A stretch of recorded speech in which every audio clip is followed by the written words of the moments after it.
आज हम लोग पढ़ेंगे जीएस का एक महत्वपूर्ण चैप्टर मुगल काल। क्या पढ़ेंगे? मुगल काल।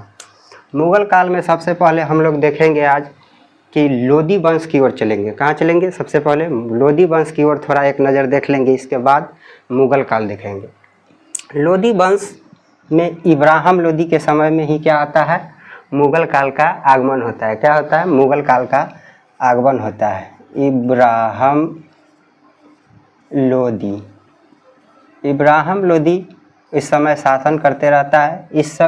इसी समय क्या होता है? मुगलों का आगमन होता है भारत में। क्या होता है? मुगलों का आगमन होता है। मुगल काल में पढ़ेंगे हम लोग बाबर के बारे में। किसके बारे में पढ़ेंगे?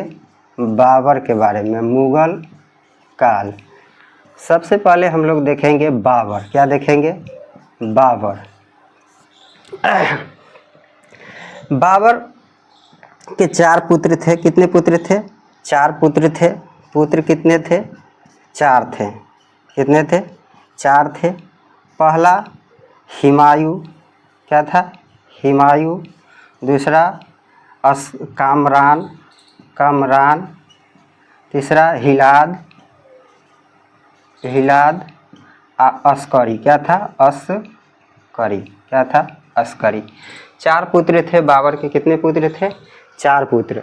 इन्होंने इब्राहिम लोदी के ही समय में आक्रमण करता है। और आज पढ़ेंगे कि कैसे इब्राहिम लोदी से और क्या कारण क्या होता है जो इसका आगमन हो जाता है। इससे पहले इसके पिता का नाम जान लेते हैं। पिता उमर शेख मिर्ज़ा। क्या था? उमर शेख मिर्ज़ा। क्या था पिता? उमर शेख मिर्ज़ा। इसके माता का नाम था, पिता लिख देते हैं नहीं तो बाद में याद नहीं रहेगा आप लोगों को। पिता उमर शेख मिर्ज़ा एवं माता का नाम क्या था? माता का नाम था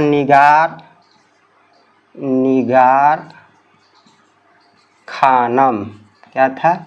निगार खानम। इसका जन्म कब हुआ? बाबर का जन्म देखेंगे तो जन्म 14 फरवरी 1483 को हुआ था। क्या कब हुआ था? 14 फरवरी 1483 को हुआ था। इसका मृत्यु हो जाता है 26 दिसंबर 1530 में। इसको हम लोग एक ट्रिक से याद करेंगे। पानीपत का युद्ध कैसे होता है ये सब बताएंगे। अभी आप लोग बाबर का परिचय देखें। क्या देखें? बाबर का परिचय देखें। अब हम लोग मुगल काल में देखेंगे कि इसका कैसे आगमन होता है। इससे पहले इब्राहिम लोदी वंश में देखिएगा तो सिकंदर लोदी रहता है। क्या रहता है? सिकंदर लोदी से ऊपर रहता है बहलोल लोदी। एक ऐसा शासक रहता है जो कि अपने दरबार में ना जनता के सम्मान के लिए, यानी कि चेयर जो सिंहासन होता है उसको छोड़कर खड़ा हो जाता है और इसकी लत लग जाता है जनताओं को। किसकी लत लग जाता है? जनताओं को लत लग जाता है। इसके बाद जो शासक होता है इब्राहिम लोदी ऐसा इसको पसंद नहीं रहता है।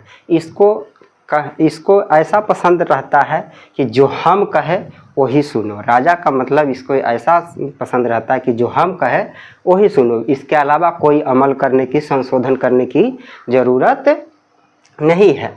इसी कारण क्या होता है कि बहलोल लोदी तो रहता है कि दरबार में खड़ा उड़ा हो जाता है और सम्मान के दृष्टि से खड़ा होता है। लेकिन इसके बाद सिकंदर लोदी उसका शासन करता है। उसके बाद इब्राहिम लोदी को ये सब पसंद नहीं रहता है। ये सब पसंद नहीं रहता है। इसी के काल में मुगल काल का आगमन होता है, जो कि बाबर को निमंत्रण देता है। कौन निमंत्रण देता है? बाबर को निमंत्रण देता है राणा सांगा जो राजपूत शासक रहता है। राणा सांगा और दौलत खां। क्या रहता है?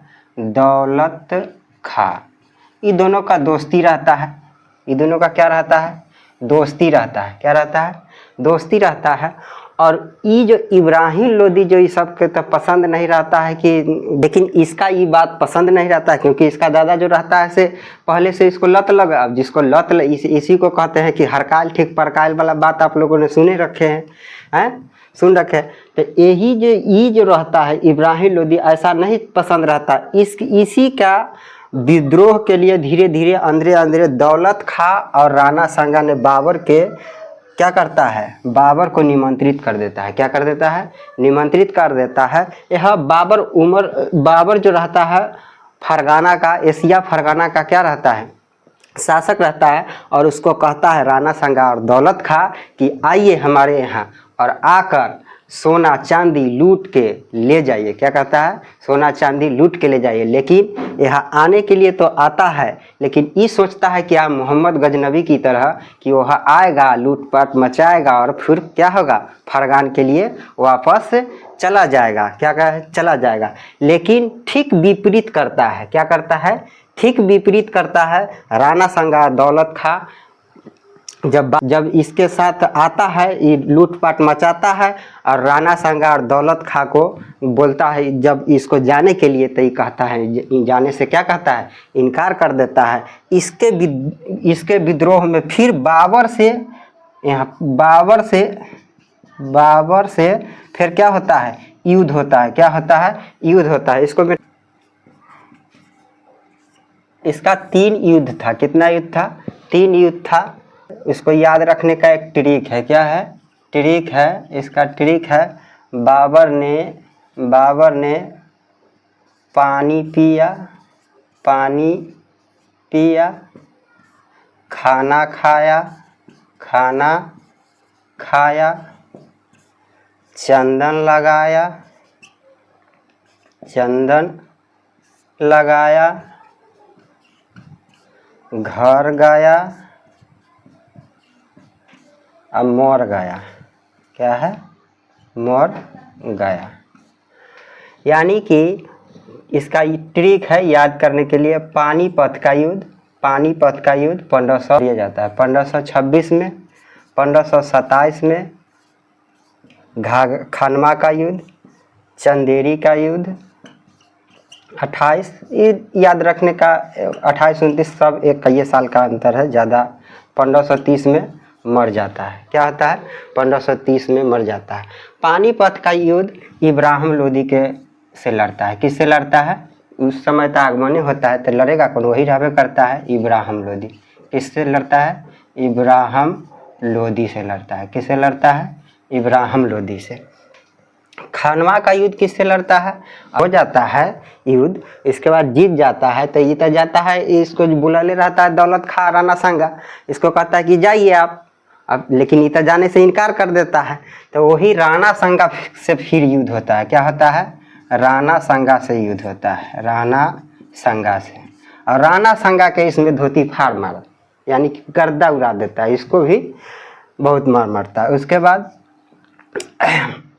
चंदेरी का युद्ध होता है 28 में। और घाघरा का युद्ध 1530 में वो मर जाता है। इसमें नुसरत शाह मेन भूमिका निभाता है। नुसरत शाह इसमें नुसरत शाह से मेन भूमिका। इस युद्ध में अनेक राजा यानी कि एक से अधिक राजा ने भाग लिया था, लेकिन मेन भूमिका पूछेगा तो नुसरत शाह। और इसमें कहेंगे तो इसमें राय, क्या है, राय। पानीपत का युद्ध को आप लोग याद रखिएगा, 27, 28, 29, 30। इसको ट्रिक है, एक ट्रिक से याद रखना है। बाबर ने 1507 में बादशाह की उपाधि धारण की थी।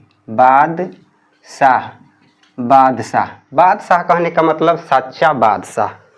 1507 में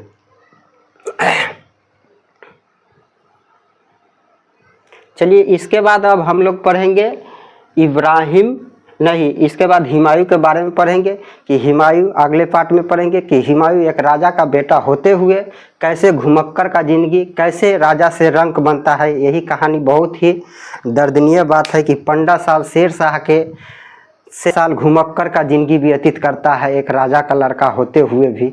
अगले वीडियो में हम लोग देखेंगे, देखना ना भूलें।